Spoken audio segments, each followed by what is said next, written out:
দুটো স্পেসিফিক বিষয়ে আজকে আপনাদের সঙ্গে কথা বলতে চাই। প্রথম বিষয়টি হচ্ছে 2024-25 অর্থ বছরের বাজেট ঘোষণা করা হয়েছে ইতিমধ্যেই, সেই সংক্রান্ত। এবং দ্বিতীয় বিষয়টি হচ্ছে বাজেট ঘোষণার পরপরই বাণিজ্য প্রতিমন্ত্রী আহসানুল ইসলাম টিটু তিনি মন্তব্য করেছেন, নিত্যপণ্যের দাম বাড়ার পেছনে কৃষকরাও দায়ী। একটু দেখে আসি উনি কী বলেছেন। এই সংক্রান্ত একটি রিপোর্ট করেছে বাংলা ট্রিবিউন। সেখানে দেখা যাচ্ছে যে বাজারে নিত্যপণ্যের দাম বাড়ার পেছনে কৃষকরাও দায়ী বলে মন্তব্য করেছেন বাণিজ্য প্রতিমন্ত্রী আহসানুল ইসলাম টিটু। তিনি বলেন, আপনারা জানেন এখন কৃষকরাও অনেক স্মার্ট। দেশে ধানের উৎপাদন বাড়লে কৃষকরা ধান বিক্রি করে তেল কিনে, সবজি কিনে। সবজি আর তেল কেনার জন্য দেখা গেল ধান বেশি করে বিক্রি করছেন, এতে চালের দাম বেড়ে যাচ্ছে। একথা বলেছেন তিনি রাজধানীর ওসমানী স্মৃতি মিলনায়তনে শুক্রবার 7 জুন বাজেট পরবর্তী সংবাদ সম্মেলনে প্রতিমন্ত্রী এই কথাগুলো বলেছেন। আরও অনেক কিছু বলেছেন, সে বিষয়ে আমি না যাই। এরপরে আমরা একটু আসি বাজেট প্রসঙ্গে। পুরো বাজেট নিয়ে আমি দীর্ঘ আলোচনা যাব না, খুব অল্প কয়েকটি বিষয়ে আমি এখানে কথা বলতে চাই। শুরুতেই জানিয়ে রাখি, এই বাজেটটি হচ্ছে দেশের 53তম বাজেট এবং আওয়ামী লীগ সরকারের নেতৃত্বাধীন 25তম বাজেট। মূল আলোচনা যাওয়ার আগে যে কথাটি এখানে বলা দরকার সেটি হচ্ছে যে এই বাজেট সংসদ কর্তৃক পেশ করা হয়েছে। এরকম একটি সংসদ, যে সংসদ হচ্ছে জনগণের বিরুদ্ধে গিয়ে জনগণের ভোটারবিহীন নির্বাচনের মধ্য দিয়ে গঠিত পার্লামেন্ট। তো যেহেতু জনগণের এখানে কোনো মতের তোয়াক্কা করা হয়নি, ফলে এই সংসদ অবৈধ আমরা বলি। এবং জনগণের পক্ষ থেকে আমরা যেহেতু এই সংসদকে অবৈধ বলি, তাহলে অবৈধ সংসদের প্রস্তাবিত যে বাজেট, সেই বাজেটটিও আসলে এখানে অবৈধ। এবং অবৈধ সংসদ থেকে কখনোই জনগণের উদ্দেশ্যে যে বাজেট দেওয়া হয়, সেই বাজেট কিন্তু জনগণের পক্ষের হতে পারে না। যদিও স্বাধীনতার পর থেকে প্রত্যেকটি অর্থ বছরে যে বাজেটগুলো পেশ করা হয়েছে, সেই বাজেট কখনই জনগণের পক্ষের বাজেট ছিল না। সেটা স্বাধীনতার এই 53-54 বছরে এসে জনগণের জীবন মানের দিকে তাকালেই বেশ স্পষ্টভাবে আমরা বুঝতে পারি। এখানে উন্নয়ন হয়েছে, যথেষ্টই হয়েছে, সে কথা অস্বীকার করার কোনো উপায় নেই। কিন্তু তার সঙ্গে সঙ্গে এই কথাটা বলা অত্যন্ত জরুরি যে আমাদের দেশের অর্থ সম্পদ বাইরে পাচার করে এখানে রাতারাতি অনেকে আঙুল ফুলে কলা গাছ হয়েছে, আমাদের ব্যাংকগুলোকে ফাঁকা করেছে, আমাদের গরিব মানুষদেরকে আরও বেশি গরিব করেছে, এখানে ধনীরা আরও বেশি ধনী হয়েছে। সুতরাং এই বাজেটও একটি ধনিক শ্রেণীর বাজেট। এই বাজেট কখনোই এখানে গরিব মেহনতি খেটে খাওয়া মানুষের পক্ষের বাজেট হয়নি। বিশেষ করে আমরা একটু বাজেটটিতে যদি লক্ষ্য করি, তাহলে বলেছিলাম যে দুই একটি বিষয় আসলে আলোচনা করতে চাই। একটু বাজারের আকারটা বলি, কোন খাতে কত বরাদ্দ দেওয়া হয়েছে সেটাও একটু বলতে চাই। এখানে বাজেটের রাজস্ব আয়ের লক্ষ্যমাত্রা থাকছে 5,41,000 কোটি টাকা। বাকি 2,56,000 কোটি টাকা ঋণ নেওয়ার লক্ষ্যমাত্রা থাকবে। 2,65,000 কোটি টাকার বার্ষিক উন্নয়ন কর্মসূচি ইতিমধ্যে অনুমোদন দেওয়া হয়েছে। চলতি অর্থ বছরে অর্থনৈতিক প্রবৃদ্ধির লক্ষ্যমাত্রা 7% বেশি নির্ধারণ করা হয়েছিল এবং আগামী অর্থ বছরের লক্ষ্যমাত্রা 6.75% হতে পারে। প্রস্তাবিত বাজেট সরকার 5,41,000 কোটি টাকা রাজস্ব সংগ্রহের লক্ষ্যমাত্রা নিয়েছে, যা গত অর্থ বছরের তুলনায় প্রায় 41,000 কোটি টাকা বেশি। বিরাট আকারের বাজেট এখানে ঘোষণা করা হয়েছে। আমরা একটু দেখি খাত ভিত্তিক বরাদ্দগুলো কী কী আছে। খাত ভিত্তিক বরাদ্দ যেগুলো দেওয়া হয়েছে, আগামী বাজেটে 15টি খাতে 7,97,000 কোটি টাকা বরাদ্দ ধরা হয়েছে। খাত ভিত্তিক বরাদ্দ হলো জনপ্রশাসন খাতে 1,75,774 কোটি টাকা, স্থানীয় সরকার ও পল্লী উন্নয়ন খাতে 47,953 কোটি টাকা, প্রতিরক্ষা খাতে 42,014 কোটি টাকা। আচ্ছা, কোন খাতে কত বরাদ্দ দিয়েছে সেইটাও আমি এখানে আসলে উল্লেখ করতে চাই না। আমি যেটা দরকার সেটুকুই বলি যে সব থেকে বেশি এখানে যে খাতে বরাদ্দ দেওয়া হয়েছে সেটা সম্ভবত জনপ্রশাসন খাত, 1,75,774 কোটি টাকা। এবং হচ্ছে যে গুরুত্বপূর্ণ বিষয় হচ্ছে যে আমরা সবসময় বলে থাকি যে শিক্ষার জন্য যে বরাদ্দ সেটা বাড়াতে হবে, আর সামরিক খাতে যে বরাদ্দ সেটা এখানে কমাতে হবে। কিন্তু এবার দেখা যাচ্ছে যে সেটা তো করেইনি, বরং এখানে শিক্ষা খাতে ব্যয় কমানো হয়েছে, বরাদ্দ কমেছে শিক্ষায়। একটু বলি আপনাদের সামনে, সেটা হচ্ছে আগামী 2024-25 অর্থ বছরের প্রস্তাবিত বাজেটে জিডিপি মোট দেশজ উৎপাদন অনুপাতে শিক্ষা খাতে বরাদ্দ চলতি অর্থ বছরের তুলনায় কমেছে। প্রস্তাবিত বাজেটে শিক্ষা খাতে মোট বরাদ্দ জিডিপির তুলনায় 1.69% কথা বলা হয়েছে। চলতি 2023-24 অর্থ বছরে শিক্ষা খাতে মোট বরাদ্দ ছিল জিডিপির 1.76%। এর আগে 2022-23 অর্থ বছরে এই খাতে বরাদ্দ ছিল জিডিপির 1.83% এবং 2021-22 অর্থ বছরের ছিল 2.8%। তার মানে আমরা বুঝতে পারছি যে শিক্ষা খাত আসলে দেশের কোনো গুরুত্বপূর্ণ খাত নয়। এখানে বাজেট কম দিক বেশি দিক তাতে আসলে দেশের কিছু যাবে আসবে না। কাজেই শিক্ষায় এখানে যত পারে বরাদ্দ কমাতে পারে, কোনো অসুবিধা নেই। যদিও এখানে তারা আমাদের দেশকে সুইজারল্যান্ডের সঙ্গে তুলনা করে, বিশ্বের অন্যান্য উন্নত দেশগুলো যারা রয়েছে তাদের সঙ্গে তুলনা করে, কিন্তু এই সব ক্ষেত্রে তুলনা দিতে কিন্তু একদম দেখবেন না। সুতরাং সেখান থেকে লাভ লসের তো তেমন কোনো ব্যাপার নেই। কাজেই শিক্ষা এখানে যেমন খুশি তেমনভাবে চললেই হলো। প্রাইভেটাইজেশন হচ্ছে, সো এখানে প্রাইভেট স্কুল কলেজ ইউনিভার্সিটি সেটা তো বৃদ্ধি পাচ্ছেই। সেখানে তারা মানে যারা পড়বে তারা তো নিজেদের টাকা দিয়ে পড়বে। সুতরাং বাজেট কত দিল না দিল সেটাতে জনগণেরও বোধহয় কিছু আসে যায় না, আর সরকারের তো আসেই যায় না। যদিও এখানে আরও একটি কথা বলা দরকার, সেটা হচ্ছে যে বাজেটে যদি বেশিও দিত তাতে অবশ্য জনগণের কিছু যেত আসতো না। কারণ যে খাতেই যত টাকা বরাদ্দ দিক না কেন তাতে জনগণের আসলে তেমন কোনো উন্নতি হয় না।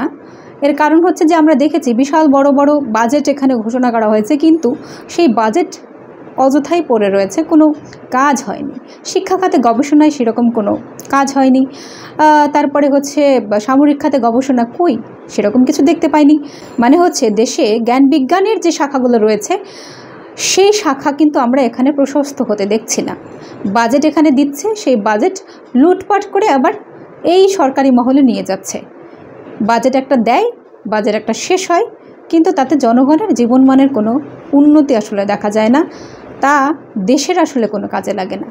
এখানে এই যে আমাদের দেশে সমস্ত কিছু বাইরে থেকে আমদানি করতে হয়, দেশে উৎপাদন করার মতো কোনো প্রতিষ্ঠান সেটা কিন্তু তৈরি করা হয় না।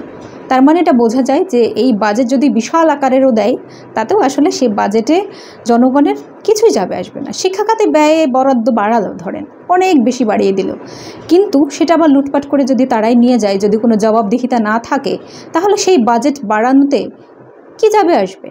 কিছুই যাবে আসবে না। তারপরেও এই বাজেট নিয়ে কথা বলতে হচ্ছে। বাজেট নিয়ে কথা বলছি তার কারণ বাজেটে এবার বেশ গুরুত্বপূর্ণ একটি বিষয় উল্লেখ করা হয়েছে। এই রকম বাজেট অবশ্য আওয়ামী লীগ সরকারের আমলেই সম্ভব। তারা এখানে কালো টাকা সাদা করার সুযোগ দিয়েছে, বলেছে যে আগামী অর্থ বছরে কালো টাকা সাদা করার সুযোগ দিচ্ছে সরকার। কালো টাকা থাকা নাগরিকরা তাদের আয়ের উৎস সম্পর্কে কোনো প্রশ্নের সম্মুখীন না হয়েই তাদের অঘোষিত সম্পদকে বৈধ করার সুযোগ পাচ্ছেন। প্রস্তাবিত বাজেট অনুযায়ী দেশের প্রচলিত আইন যাই থাকুক না কেন, কোনো করদাতা ফ্ল্যাট জমির পাশাপাশি নগদ অর্থসহ স্থাবর সম্পত্তির জন্য 15% কর দিলে কোনো কর্তৃপক্ষ কোনো ধরনের প্রশ্ন তুলতে পারবে না। এছাড়া শেয়ার বাজারে কালো টাকা বিনিয়োগের সুযোগ দেওয়ার প্রস্তাব রাখা হয়েছে বাজেটে। প্রস্তাবনা অনুযায়ী কোনো প্রশ্ন ছাড়াই কালো টাকা শেয়ার বাজারে বিনিয়োগ করা যাবে। বেশ অসাধারণ ব্যাপার। এখানে এমনিতেই তো আমাদের দেশে জনগণের রক্ত মাংস যা যা কিছু আছে সমস্ত কিছুই তারা এখানে লুটে পুটে খাচ্ছেন। তারপরে যদিও জবাবদিহিতা এমনিতেও নাই, এবার তারা সেটাকে বৈধভাবেই এখানে বাজেটে উল্লেখ করেছেন। কোথা থেকে টাকা আসলো সেটা কোনো ব্যাপার না, 15% কর দিলেই আপনার টাকা বৈধ। এবং এই প্রসঙ্গে আবার ওবায়দুল কাদের সাহেব তিনি বলছেন যে এটা যদি করতে পারি আমরা তাহলে দেশের টাকা বাইরে যাবে না, দেশেই থাকবে, এবং হচ্ছে যে তাতে দেশের অর্থনীতি উন্নতি হবে আর কি। তো এরকম এত সুন্দর সুন্দর প্রস্তাবনা, এত সুন্দর সুন্দর সিদ্ধান্ত এটা সরকারের তরফ থেকে আসছে, এবং আওয়ামী লীগ সরকারের তরফ থেকে আসছে যারা, এখানে মুক্তিযুদ্ধের চেতনার কথা বলেন। তার মানে হচ্ছে আপনি যদি এখানে শিল্পপতি হন, আপনি যদি এখানে বড় বড় কারখানার মালিক হন, আপনি যদি এখানে ব্যবসায়ী হন, আপনার হাতে যদি ক্ষমতা থাকে, তাহলে আপনি যে কোনোভাবেই হোক না কেন মানুষের গলায় পাড়া দিয়ে হলেও যদি আপনি টাকা নিয়ে আসেন আর আপনি সরকারকে 15% কর দিয়ে দেন, তাহলে কোনো সমস্যা নেই। আপনি বেশ ভালোভাবেই এখানে বিশাল অঙ্কের টাকা পয়সার মালিক রাতারাতি হয়ে যেতে পারবেন। তাতে আপনার এই আইনের মুখোমুখিও হতে হবে না। যদিও বা এখানে আইনের মুখোমুখি হতে হয় না, এই যে আমরা জানি এখানে বিভিন্ন সময়ই তো আমরা দেখেছি যে কিভাবে আমাদের দেশের জনগণের টাকা তারা আত্মসাৎ করে সেটা বাইরে পাচার করেছে, এবং কিভাবে এখানে জনগণকে দিনকে দিন গরিবে পরিণত করেছে, দিনকে দিন জনগণের জীবনমান এখানে এমন নিচে নামিয়ে দিয়েছে যেটা আসলে এখানে বলার অপেক্ষা রাখছে না। যদিও বা এখানে বলা হচ্ছে যে সরকারের তরফ থেকে বলা হয় যে আগে মানুষ না খেয়ে থাকতো, এখন তো না খেয়ে থাকে না, বরং এখন পুষ্টি সমৃদ্ধ খাবার খাচ্ছে। যদিও প্রতিবেদন কিংবা হচ্ছে গিয়ে বাস্তবতা বলছে ভিন্ন কথা, এখানে মানুষ না খেয়ে থাকছে না সে কথা সত্যি, কিন্তু সেই খাবারে যে কোনো পুষ্টিগুণ নেই একথা পুষ্টিবিদরা বেশ ভালোভাবে জানেন, দেশের জনগণ তো জানেনি। যদি দেশের মানুষ এত এত পুষ্টি সমৃদ্ধ খাবার খান, তাহলে দেশের হাসপাতালগুলোতে এত ভিড় থাকার কথা না। দেশের হাসপাতালগুলোর ওয়ার্ডে মানুষের পা ফেলার জায়গা নেই, এই অবস্থা হওয়ার কথা না। স্বাস্থ্য খাতের কথা তো বাদই দিলাম, যদিও এবার দেখা যাচ্ছে স্বাস্থ্য খাতে একটু বরাদ্দ বাড়িয়েছে। স্বাস্থ্য খাতে বরাদ্দ যদিও বা বাড়িয়েছে, তাতে ওই যে বললাম যে জনগণের তা দিয়ে কিছুই হবে না। এখানে যন্ত্রপাতি না কিনে সেই টাকা এখানে হর্তাকর্তারা আত্মসাৎ করবেন, জবাবদিহি তো নাই। কে কোথা থেকে টাকা বানিয়েছে ওইটা দিয়ে তো কোনো মানে ওইটা শুনে তো কোনো লাভ নেই। সরকারকে 15% কর দিয়ে দেবেন, ব্যাস মিটে গেল। এই যে আমরা বলি সামাজিক অবক্ষয় হচ্ছে, সামাজিক অবক্ষয় হচ্ছে, সামাজিক অবক্ষয়টা তো আসলে এমনি এমনি হচ্ছে না। রাষ্ট্র কর্তৃক যদি অবক্ষয় শুরু হয়, তাহলে সেই অবক্ষয় সমাজের মধ্যে ছড়িয়ে যেতে বাধ্য। আমাদের দেশে সেটাই হচ্ছে। তা না হলে আমাদের দেশের মানুষের এই অবস্থা হতে পারে না। আমরা এখানে বাজেট সংক্রান্ত বিষয়ে এই টুকটাক আলোচনা করলাম। বাজেট নিয়ে আসলে বেশি কিছু বলার নেই। বাজেট নিয়ে এই যে বললাম যে অবৈধ সংসদের বাজেট অবৈধই হবে, সুতরাং এটা নিয়ে খুব বেশি চুলচেরা বিশ্লেষণ করার কোনো জায়গা নেই।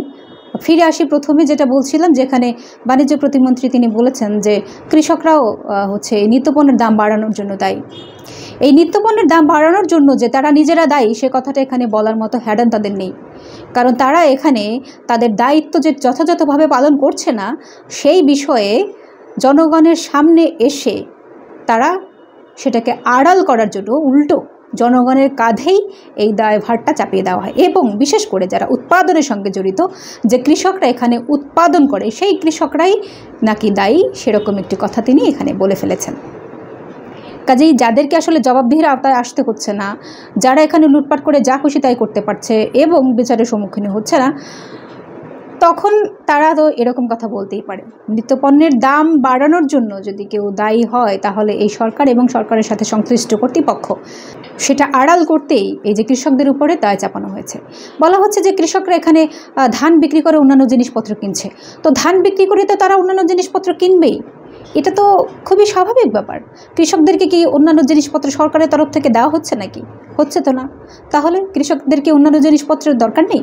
একজন কৃষক তো সমস্ত জিনিসপত্র উৎপাদন করেন না, কিছু নির্দিষ্ট পণ্যদ্রব্য তারা উৎপাদন করে। তার মানে হচ্ছে এখানে তিনি যে যুক্তিটা দিলেন সেটা হচ্ছে যে কৃষকরা বেশি টাকায় ধান বিক্রি করছে, ফলে চালের দাম বৃদ্ধি পেয়েছে। এটা কোনো কথা? এটা হচ্ছে ছেলে ভোলানো কথা, নিজেদের দায় এড়ানো কথা এবং নিজেদের দায় অন্যের উপর চাপানো কথা। কাজে আজকে এই বাজেট তাদের জনগণের কিছু আসবে না। এই বাজেট দিয়ে যারা চোর ডাকাত, যারা এখানে জনগণের অর্থ সম্পদ লুটিপুটি নিতে পারে, যে লুটেরারা, তাদেরই আসলে এখানে পারপাস সার্ভ হবে।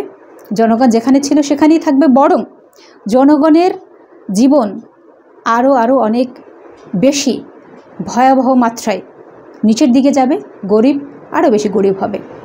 সুতরাং জনগণকে সিদ্ধান্ত নিতে হবে তারা আসলে কি করবেন, তাদের জীবন কিভাবে আসলে কোথায় নিরাপদ হবে সেই ব্যবস্থা জনগণকে করতে হবে। আপনাদের সকলকে ধন্যবাদ।